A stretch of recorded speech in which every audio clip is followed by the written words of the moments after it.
Well,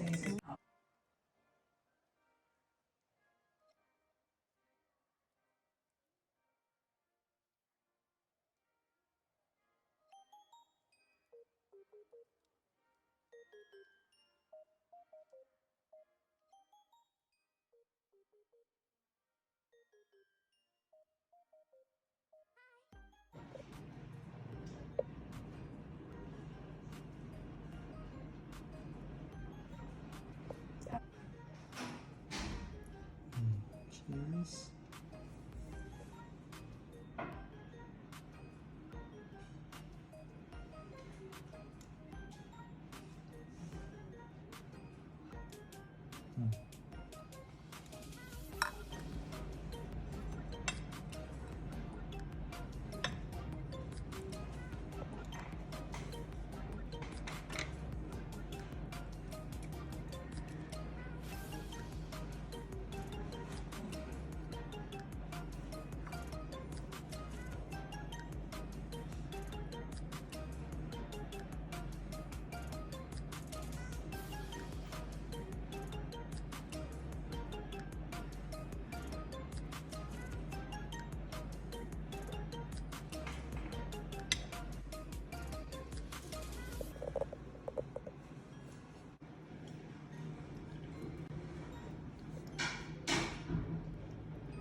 Ang gatas ito is 250 siguro na.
Nagkata ni Boy.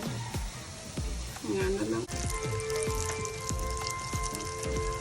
So lots of window shopping happening, but there's no way the bookings are anything near what they have been previously. And they're probably sitting at less than 25% of what they were Hot. before COVID. And I don't think that's really surprising. The other part of the puzzle, of course, is you could be doing it here in Australia. You know, Queensland is apparently going to require testing of you, PCR testing, as we understand it. That's my hope. Well,